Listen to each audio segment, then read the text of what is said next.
Hello guys, എല്ലാവർക്കും petrol പമ്പിൻ്റെ പുതിയൊരു വ്ളോഗിലേക്ക് സ്വാഗതം. ഇന്നത്തെ വീഡിയോയിൽ നമ്മൾ ഫസ്റ്റ് ജനറേഷൻ സെലേറിയയും അതുപോലെ തന്നെ സെക്കൻഡ് ജനറേഷൻ സെലേറിയയും തമ്മിലൊരു കമ്പാരിസൺ ആണ് ചെയ്യുന്നത്.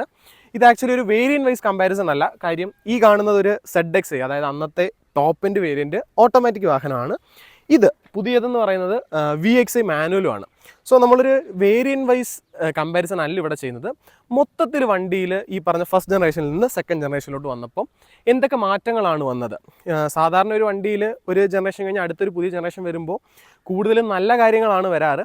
വേറെ സെലേറിയയുടെ കാര്യത്തിൽ നല്ല കാര്യങ്ങൾ വന്നതിനോടൊപ്പം തന്നെ കുറച്ച് പണ്ടുണ്ടായിരുന്ന നല്ല ഫീച്ചേഴ്സ് എടുത്തു മാറ്റി ഒരു കോസ്റ്റ് കട്ടിങ്ങിൻ്റെ ഭാഗമായിട്ട് വളരെ വണ്ടി ചില രീതിയിൽ അലമ്പാക്കി വെച്ചിട്ടുണ്ട്. അപ്പോൾ ഇതൊക്കെയാണ് നമ്മൾ ഇന്നത്തെ ഈ വീഡിയോയിൽ നോക്കുന്നത്. ആദ്യം തന്നെ വണ്ടിയുടെ കാര്യം പറയുകയാണെങ്കിൽ 2014 സെലേറിയോ ആദ്യമായിട്ട് ലോഞ്ച് ചെയ്യുന്നത്. ഇതിനിടയിൽ 2014 കഴിഞ്ഞ് 2021 ഈ കാണുന്ന ജനറേഷൻ സെക്കൻഡ് ജനറേഷൻ വന്നു. അപ്പോൾ ഫസ്റ്റ് ജനറേഷനിടയിൽ ഒരു ഫേസ് ലിഫ്റ്റ് വന്നിട്ടുണ്ടായിരുന്നു. അപ്പോൾ ഇത് എൻ്റെ കൊച്ചച്ഛൻ്റെ വണ്ടിയാണ്. ഇത് ഏകദേശം 1,00,000 കിലോമീറ്ററിന് മേളിൽ കവർ ചെയ്തിട്ടുണ്ട്. ഓട്ടോമാറ്റിക്കാണ്. അപ്പോൾ ഇതിൻ്റെ ഓട്ടോമാറ്റിക്കിൻ്റെ ഒരു ചെറിയൊരു എക്സ്പീരിയൻസ് നമ്മൾ വൈകാതെ തന്നെ ഷെയർ ചെയ്യുന്നുണ്ട്. ഈ വണ്ടി ഒന്ന് പണിഞ്ഞിട്ടുണ്ടായിരുന്നു. So coming to the point, പറഞ്ഞൊന്നും മറ്റൊന്നുമല്ല, ഇത് നമ്മുടെ വീട്ടിലെ വണ്ടിയാണ്. ഇതിന് ശേഷം ഇറങ്ങിയ ഫേസ് ലിഫ്റ്റും എൻ്റെ വീട്ടിലുണ്ട്. എൻ്റെ അമ്മ യൂസ് ചെയ്യുന്നത് ഇതിൻ്റെ ഒരു ഫേസ് ലിഫ്റ്റാണ്. അത് VXI ഓട്ടോമാറ്റിക്കാണ്. അപ്പോൾ അതെനിക്ക് തോന്നുന്നു 2018-19 ആ ടൈമിലും കണ്ടായിരുന്നു തോന്നുന്നു ഇതിൻ്റെ ഫേസ് ലിഫ്റ്റ് വന്നത്. After that 2021 second generation Celerio വന്നു. അപ്പോൾ ഇനിഷ്യലി ഈ വണ്ടിയുടെ കമ്പാരിസൺ ചെയ്യുമ്പോൾ ആദ്യം തന്നെ പറയേണ്ട ഒരു കാര്യം, സെക്കൻഡ് ജനറേഷൻ സെലേറിയോ എന്ന് പറയുന്നത് മാരുതിയുടെ ലേറ്റസ്റ്റ് ആയിട്ടുള്ള ഹാർട്ടെക് പ്ലാറ്റ്ഫോം ബേസ് ചെയ്തിട്ടുള്ള ഒരു വാഹനമാണ്. അപ്പോൾ ഈ ഫസ്റ്റ് ജനറേഷൻ സെലേറിയോയിൽ നിന്ന് സെക്കൻഡ് ജനറേഷൻ സെലേറിയോട്ട് വന്നപ്പോൾ ലെങ്ത് ഒഴിച്ച് വണ്ടിയുടെ ലെങ്ത് 3695 മില്ലിമീറ്റർ തന്നെയാണ്. 3600 സംതിങ് മില്ലിമീറ്റർ തന്നെയാണ്. അത് രണ്ടും സിമിലർ ആണ്. പക്ഷേ വണ്ടിയുടെ വീതി അല്ലെങ്കിൽ വിഡ്ത്ത് 55 മില്ലിമീറ്റർ ഈ പറഞ്ഞ സെക്കൻഡ് ജനറേഷനിൽ കൂടിയിട്ടുണ്ട്. അതുപോലെ തന്നെ അവർ എൻജിൻ ബേ കുറച്ചുകൂടെ ഒന്ന് നീറ്റാക്കി ഡാഷ്ബോർഡ് ഒന്ന് വെട്ടി ചെറുതാക്കിയിട്ടുണ്ട്. അതിൻ്റെ ഭാഗമായിട്ട് ഫസ്റ്റ് ജനറേഷൻ സെലേറിയോയിൽ നിന്ന് സെക്കൻഡ് ജനറേഷൻ സെലേറിയോട്ട് വന്നപ്പോൾ ഉള്ളിലെ ലെഗ് റൂം അത്യാവശ്യം നല്ല രീതിയിൽ കൂടിയിട്ടുണ്ട്. ലൈക്ക് വൈസ് നമ്മുടെ വണ്ടിയുടെ ബൂട്ട് സ്പേസും അറൗണ്ട് 78 ലിറ്റർ സെക്കൻഡ് ജനറേഷൻ സെലേറിയോയിൽ വന്നു. അപ്പോൾ ഈ സ്പേസ് മാനേജ്മെൻറ്റ് ഫസ്റ്റ് ജനറേഷൻ സെലേറിയോയിൽ നിന്ന് സെക്കൻഡ് ജനറേഷൻ സെലേറിയോയിൽ നമ്മളൊരു മേജർ ഡിഫറൻസ് ആണ്. ബൂട്ട് ഇതിൻ്റെ അത്യാവശ്യം ലാർജറാണ്. അറൗണ്ട് 310 ലിറ്റേഴ്സിന് മേളിൽ വരുന്നുണ്ട്. അത്യാവശ്യം നല്ലൊരു ഇൻക്രീസ് ആണ് ബൂട്ട് സ്പേസിൻ്റെ കാര്യത്തിൽ സെക്കൻഡ് ജനറേഷൻ സെലേറിയോയിൽ വന്നത്. ദെൻ ഞാൻ പറഞ്ഞു, ഈ വണ്ടി ഹാർട്ടെക് പ്ലാറ്റ്ഫോം ബേസ് ചെയ്തിട്ടുള്ളൊരു വണ്ടിയാണ്. അപ്പോൾ അതിൻ്റെ കാര്യങ്ങൾ ഈ വണ്ടി ഓടിക്കുന്ന ടൈമിൽ നമുക്കറിയാനുണ്ട്. വണ്ടിയുടെ ഓവറോൾ ഹാൻഡിലിങ്, സ്റ്റെബിലിറ്റി, ഉള്ളിലെ ഡാമ്പിങ് അത്യാവശ്യം മോശം റോഡുകളിലൂടെയൊക്കെ പോകുമ്പോൾ ഫസ്റ്റ് ജനറേഷൻ സെലേറിയോ വെച്ച് നോക്കുമ്പോൾ സെക്കൻഡ് ജനറേഷൻ സെലേറിയുടെ റൈഡ് ആൻഡ് ഹാൻഡിലിങ് ഗംഭീരമായിട്ടുണ്ട്. കാര്യം ഈ വണ്ടിയിൽ നമ്മൾ അത്യാവശ്യം ഒരു ഹമ്പ് അല്ലെങ്കിൽ ഒരു ഗട്ടറൊക്കെ ചാടുന്ന സമയത്ത് പടപടയെന്ന് പറഞ്ഞ് എടുത്തടിക്കാറുണ്ടായിരുന്നു. വേറെ സെക്കൻഡ് ജനറേഷൻ സെലേറിയയിൽ ഇതെല്ലാം ഒന്ന് കണ്ടെയ്ൻഡ് ആയിട്ട് അല്ലെങ്കിൽ വണ്ടി കൂടുതലൊന്ന് സ്റ്റേബിൾ ആയിട്ടുണ്ട്. റൈഡ് ക്വാളിറ്റി എൻ്റെ ഒരു അഭിപ്രായത്തിൽ മോർ ദാൻ ഒരു 70% ഒരു ഇമ്പ്രൂവ്മെൻറ്റ് സെലേറിയോ സെക്കൻഡ് ജനറേഷനിൽ വന്നിട്ടുണ്ട്. അപ്പോൾ റൈഡിൻ്റെ കാര്യം അത് എടുത്തു പറയണം. പിന്നെ ഡിസൈൻ ലാംഗ്വേജ് നോക്കുന്ന ടൈമിൽ രണ്ടും എൻറ്റയർലി ഡിഫറൻ്റ് ആണ്. യാതൊരു ബന്ധവും തോന്നാത്ത രണ്ട് ഡിസൈൻസ് ആണ്. ഈ ഡിസൈൻ്റെ പ്രത്യേകത, അതായത് ഫസ്റ്റ് ജനറേഷൻ്റെ പ്രത്യേകത എന്ന് പറയുന്നത് ഇതിനോട് അങ്ങനെ ആർക്കും ഒരു വിയോജിപ്പോ കാര്യങ്ങളൊന്നും ഉണ്ടായിരുന്നില്ല. ഇറങ്ങിയിടം മുതൽ എല്ലാവരുടെയും ഫേവറേറ്റ് ഒരു ഡിസൈൻ ലാംഗ്വേജ് ഉള്ള വണ്ടിയായിരുന്നു ഫസ്റ്റ് ജനറേഷൻ സെലേറിയോ. വേറെ സെക്കൻഡ് ജനറേഷനിലോട്ട് വന്നപ്പോൾ ആദ്യം ഇത് ആർക്കും ഇഷ്ടപ്പെട്ടില്ല. ഈ ഒരു ഡിസൈൻ ഇത് സെലേറിയോ ആണെന്ന് അക്സെപ്റ്റ് ചെയ്യാൻ എല്ലാവർക്കും വളരെ ബുദ്ധിമുട്ടായിരുന്നു. ബട്ട് ഇപ്പോൾ കണ്ട് നമ്മളിത് യൂസ്ഡ് ആയിട്ടുണ്ട്.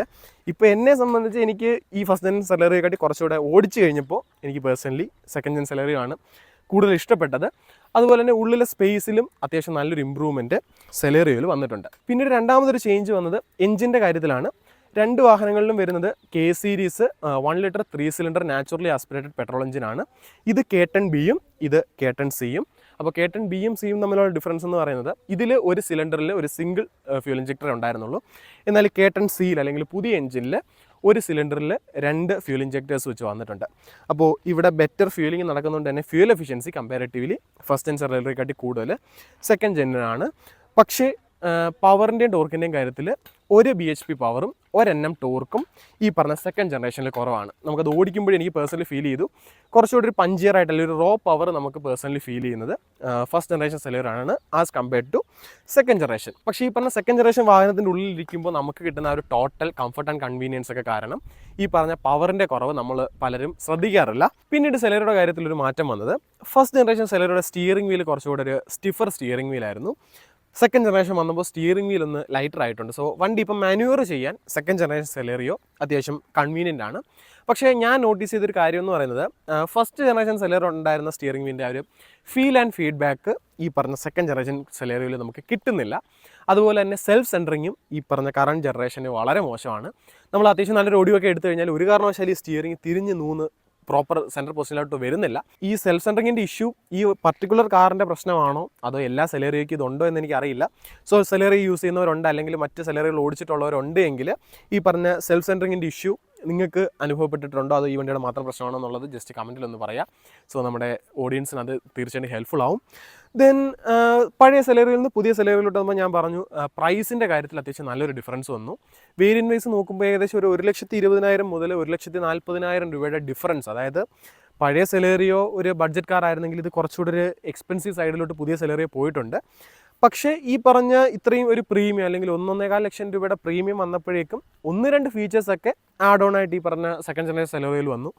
അതിലൊന്നാണ് ഹിൽ ഹോൾഡ് അസിസ്റ്റ് എന്ന് പറയുന്നത്. ഫസ്റ്റ് ജനറേഷൻ സെലേറിയോ ഇല്ലാത്തതായിരുന്നു, അത് സെക്കൻഡ് ജനറേഷൻ സെലേറിയോ വന്നപ്പോൾ നമുക്ക് ഹിൽ ഹോൾഡ് അസിസ്റ്റ് കിട്ടി.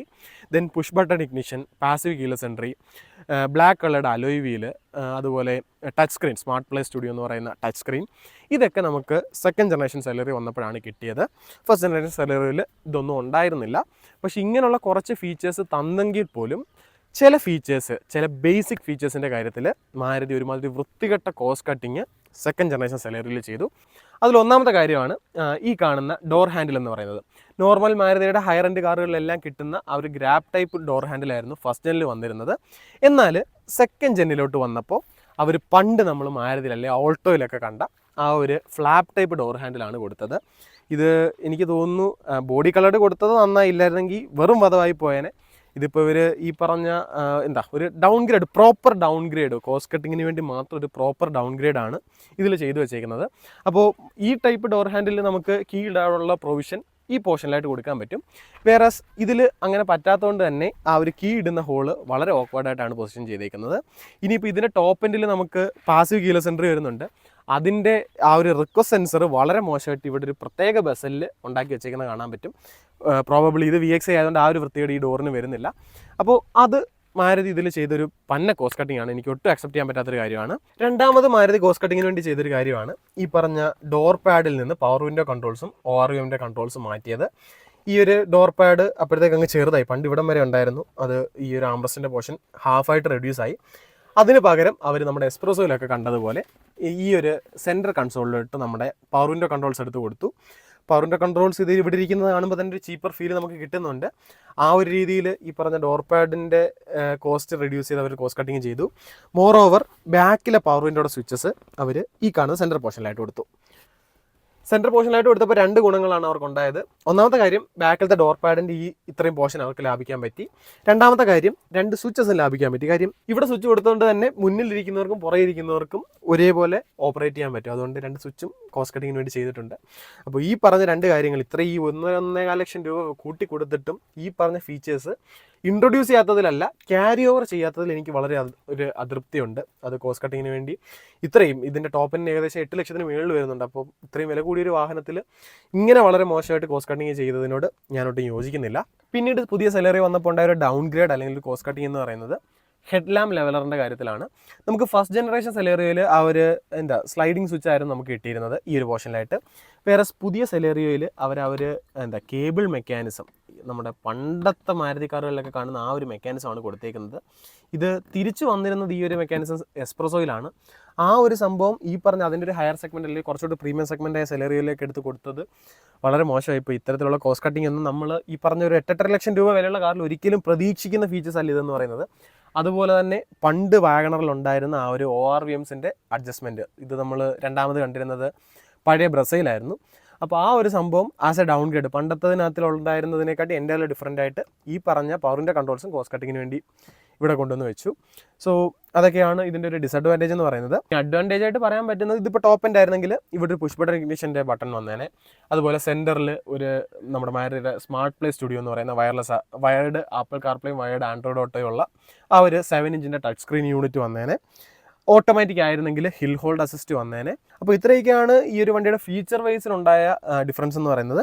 സിറ്റിംഗ് ഒക്കെ ഏകദേശം സിമിലർ ആണ്. ഉള്ളിലിരിക്കുമ്പോൾ ക്യാബിനും കാര്യങ്ങളെല്ലാം കുറച്ചുകൂടെ ഏറിയ ആയിട്ട് അല്ലെങ്കിൽ കുറച്ചുകൂടി സ്പേഷ്യസ് ആയിട്ടുള്ളൊരു ഫീൽ ഉണ്ട്. സിറ്റിംഗ് അത്യാവശ്യം കംഫർട്ടബിൾ ആണ്, പ്രീവിയസ് ജനറേഷൻ പോലെ തന്നെയാണ്. പക്ഷേ കുറച്ചുകൂടി ഹയർ പൊസിഷനിൽ ഇരുന്ന് വണ്ടി ഓടിക്കുന്ന ഒരു ഫീൽ ഉണ്ട്. ഈ ഒരു ഡാഷ്ബോർഡിൻ്റെ ഡിസൈൻ എൻ്റയർലി പ്രീവിയസ് ജനറേഷൻ വെച്ച് നോക്കുമ്പോൾ എൻ്റയർലി ഡിഫറൻ്റ് ആണ്. കുറച്ച് ചെറുതായിട്ടുള്ളൊരു ഫീലുണ്ട്. ഈ ഒരു ഡാഷ്ബോർഡ് ചെറുതാക്കിയത് കൊണ്ടാണ് അവർക്ക് ഉള്ളിലെ സ്പേസ് മാക്സിമം യൂട്ടിലൈസ് ചെയ്യാൻ പറ്റിയത്. എർഗണോമിക് വൈസായിട്ട് എനിക്ക് ഈ സെക്കൻഡ് ജനറേഷനിൽ തോന്നിയൊരു അഡ്വാൻറ്റേജ് എന്ന് പറയുന്നത് ഡെഡ് പെഡൽ അവർ ഈ പറയുന്ന സെക്കൻഡ് ജനറേഷനിൽ കൊടുത്തു.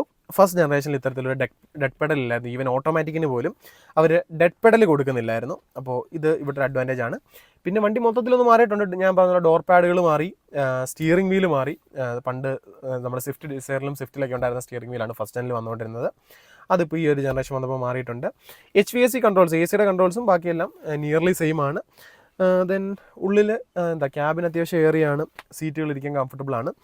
പിന്നിലേക്ക് വരുമ്പോഴും ഈ പറഞ്ഞ ഡോർ പാഡ് വളരെ ബ്ലാങ്ക് ആയിട്ടിരിക്കുന്ന ഒരു ഫീലുണ്ട്.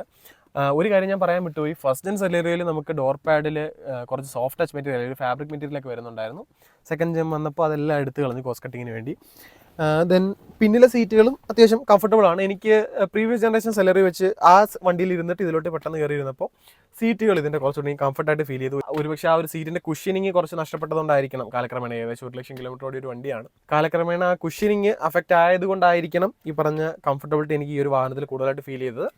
ദെൻ അത്യാവശ്യം സ്പേഷ്യസ് ആണ്. ഇവിടെ കയറി ഇരുന്ന് കഴിയുമ്പോൾ ഒരു ക്ലോസ്ട്രോഫോബിക് ഫീൽ ഇല്ല. ഗ്ലാസ് ഏരിയ എനിക്ക് തോന്നുന്നു പ്രീവിയസ് ജനറേഷൻ സെലറിയോടെ തന്നെയാണ് റിയർ ഗ്ലാസ് ഏരിയ കുറച്ച് വലുതായിട്ടുള്ളത്.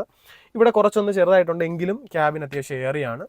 ബാക്കി ഉള്ളിലിരിക്കുമ്പോൾ ഒരു സെലറിയിലാണ് ഇരിക്കുന്നതെന്നൊരു ഫീലുണ്ട്. ഫസ്റ്റ് ജെൻ സെലറി വെച്ച് കമ്പയർ ചെയ്ത് നോക്കുമ്പോൾ വിഡ്ത്ത് ഈ ഒരു വാഹനത്തിന് കൂടിയിട്ടുണ്ട്. അതുകൊണ്ട് തന്നെ 3 പേർക്ക് വേണേൽ അഡ്ജസ്റ്റ് ചെയ്ത് കുറച്ചുകൂടെ കംഫർട്ടബിളായിട്ട് ഈ പറഞ്ഞ പുതിയ സെലറിയിലിരുന്ന് യാത്ര ചെയ്യാൻ പറ്റും. അപ്പോൾ അതും ഈ ഒരു വാഹനം വന്നപ്പോൾ ഒരു അഡ്വാൻറ്റേജ് ആണ്. പിന്നീട് എടുത്തു പറയേണ്ട ഒരു അഡ്വാൻറ്റേജ് എന്ന് പറയുന്നത് ബൂട്ട് ക്യാരിങ് കപ്പാസിറ്റി കാര്യമായിട്ട് കൂടിയിട്ടുണ്ട്. ഏകദേശം 78 ലിറ്റേഴ്സോളം ബൂട്ട് ക്യാരിങ് കപ്പാസിറ്റിയിൽ ഒരു ഇൻക്രീസ് വന്നു. അപ്പോൾ ബൂട്ട് കുറച്ചുകൂടെ വിശാലമായിട്ടുണ്ട്. പിന്നെ 2 ജനറേഷൻ സെലറിയിൽ നമുക്ക് 60/40 സ്പ്ലിറ്റിംഗ് സീറ്റുകൾ വരുന്നുണ്ടായിരുന്നു. അധികം ആരും ശ്രദ്ധിക്കാതെ പോയ, അല്ലെങ്കിൽ അധികം ആരും സംസാരിക്കാതിരുന്ന ഒരു ഫാക്ടർ കൂടി സെലറിയുടെ കാര്യത്തിലുണ്ട്. പ്രീവിയസ് ജനറേഷൻ സെലറി വെച്ച് നോക്കുമ്പോൾ കുറച്ചുകൂടെ ബോഡിയുടെയൊക്കെ സ്ട്രെങ്ത് ഈ ഒരു വാഹനത്തിൽ കൂടിയൊരു ഫീലുണ്ട്. ഇപ്പോൾ ഡോറൊക്കെ അടയ്ക്കുമ്പോഴായാലും അല്ലെങ്കിൽ ഡോറിൻ്റെ ഈ ഒരു സൈഡ് പോർഷനൊക്കെ ശ്രദ്ധിക്കുമ്പോഴും കുറച്ചുകൂടി ഒരു സ്റ്റിഫർ ബിൽഡ് അല്ലെങ്കിൽ ഒരു കുറച്ചുകൂടെ സ്റ്റേബിൾ ആയിട്ടുള്ള ബിൽഡാണ് പുതിയ ജനറേഷൻ സെലറി നമുക്ക് ഫീൽ ചെയ്യുന്നുണ്ട്. ലൈക്ക് വൈസ് ഇപ്പം പഴയ സെലറി ആണെങ്കിൽ കുറച്ചുകൂടി ഒരു തകര ഷീറ്റ് അടയ്ക്കുന്ന ഫീലാണ് കിട്ടുന്നത്. വേറെ പുതിയ സെലറിയുടെ ഡോസൊക്കെ കുറച്ച് സ്റ്റേബിളാണ്. വണ്ടി ഓടിക്കുന്ന സമയത്തും ആ ഒരു സ്റ്റിഫ്നെസ്സും ആ ഒരു സ്റ്റെബിലിറ്റിയും നമുക്ക് പേഴ്സണലി ഫീൽ ചെയ്യുന്നുണ്ട്. ഇത്രയുമാണ് ഈ ഒരു 2 സെലറി, അതായത് ഫസ്റ്റ് ജെൻ സെലറിയും സെക്കൻഡ് ജെൻ സെലറിയും തമ്മിലുള്ളൊരു കമ്പാരിസൺ എന്ന് പറയുന്നത്. ഓൾമോസ്റ്റ് ഫീച്ചേഴ്സിൻ്റെ കാര്യങ്ങളായാലും ബേസിക് ആയിട്ടുള്ള എല്ലാ കാര്യങ്ങളും നമ്മൾ ഡിസ്കസ് ചെയ്തു. എനിക്ക് ഈ വാഹനത്തിൽ ഈ പറഞ്ഞ ഈ കോസ്റ്റ് കട്ടിങ്ങിന് വേണ്ടി ചെയ്ത കാര്യങ്ങളാണ് എനിക്ക് ഏറ്റവും കൂടുതൽ ബുദ്ധിമുട്ടായിട്ട് ഫീൽ ചെയ്തത്. ബാക്കിയെല്ലാം വെച്ച് നോക്കുമ്പോൾ ഇപ്പോഴും പ്രാക്ടിക്കലായിട്ട് എടുക്കാൻ പറ്റും. നിങ്ങൾക്ക് വാഗണർ പോലെ വലിയൊരു ടോളർ ഫിഗറുള്ള ഒരു കാർ വേണ്ടാന്നുണ്ടെങ്കിൽ സ്റ്റിൽ പ്രാക്ടിക്കലായിട്ടുള്ളൊരു കാറാണ് സെലറി എന്ന് പറയുന്നത്. ഈ പറഞ്ഞ ടോപ്പ് എൻഡിന് ഏകദേശം 8-8.5 ലക്ഷം രൂപയ്ക്ക് അടുത്ത് പോകുന്നുണ്ട്. 8 ലക്ഷം രൂപയ്ക്ക് മുകളിൽ വരുന്നുണ്ട് ടോപ്പ് എൻഡ് ഓട്ടോമാറ്റിക്കിൻ്റെ പ്രൈസ് എന്ന് പറയുന്നത്. ഇപ്പോൾ സ്വിഫ്റ്റ് ആണെങ്കിലും എനിക്ക് തോന്നുന്നു VXi ഓട്ടോമാറ്റിക്കിന് 8 ലക്ഷം രൂപയ്ക്ക് അടുത്ത് പ്രൈസ് വരും.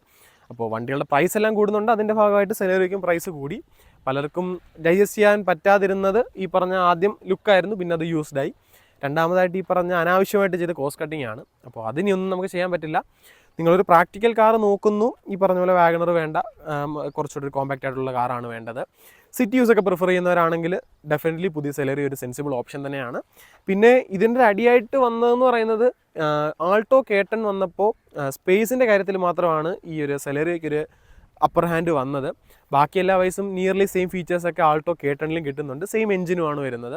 പിന്നെ പ്രൈസും കമ്പാരിറ്റീവ്ലി കുറവാണ്. ആ ഒരു റീസൺ കാരണം ഇതിനെക്കാട്ടി കുറച്ചുകൂടി ഒരു വാല്യൂ ഫോർ മണി കാറായിട്ട് നമുക്ക് വേണമെങ്കിൽ ആൾട്ടോ K10 പറയാം. പിന്നെ ഡെഫിനറ്റ്ലി നിങ്ങൾ പ്രീവിയസ് സെലറി ഓടിച്ചിട്ടുണ്ട്, അതിൽ യാത്രയൊക്കെ ചെയ്തിട്ടുണ്ടെങ്കിൽ ആ ഒരു ഇമ്പ്രൂവ്മെൻറ്റ് ഡ്രൈവിങ്ങിൻ്റെ കാര്യത്തിലായാലും ഉള്ളിലിരിക്കുന്നവരുടെ കംഫർട്ടബിലിറ്റിയുടെ കാര്യത്തിലായാലും നല്ലൊരു ഇമ്പ്രൂവ്മെൻറ്റ് സെക്കൻഡ് ജനറേഷൻ സെലറിയിൽ വന്നിട്ടുണ്ട്. അപ്പോൾ ഇത്രയൊക്കെയാണ് നമ്മുടെ വീഡിയോയിൽ ഞാൻ പറയാൻ ഉദ്ദേശിച്ചത്. ഓൾമോസ്റ്റ് എല്ലാ കാര്യങ്ങളും കവർ ചെയ്യുമെന്ന് വിശ്വസിക്കുന്നു. വീഡിയോ തീർച്ചയായിട്ടും നിങ്ങൾക്ക് ഇഷ്ടപ്പെട്ടു, ഹെൽപ്ഫുൾ ആയെന്ന് വിചാരിക്കുന്നു. വീഡിയോ ഇഷ്ടപ്പെട്ട് കഴിഞ്ഞാൽ ഡെഫിനറ്റ്ലി വീഡിയോ ലൈക്ക് ചെയ്യുക, നിങ്ങൾ മാക്സിമം ഫ്രണ്ട്സായിട്ട് വീഡിയോ ഷെയർ ചെയ്യുക. ചാനൽ ഇതുവരെ സബ്സ്ക്രൈബ് ചെയ്തിട്ടില്ല എന്നുണ്ടെങ്കിൽ ചാനൽ സബ്സ്ക്രൈബ് ചെയ്യുക. സോ മറ്റൊരു വാഹന വിശേഷമായിട്ട് നിങ്ങളുടെ മുന്നിലേക്ക് എത്തുന്നതുവരെ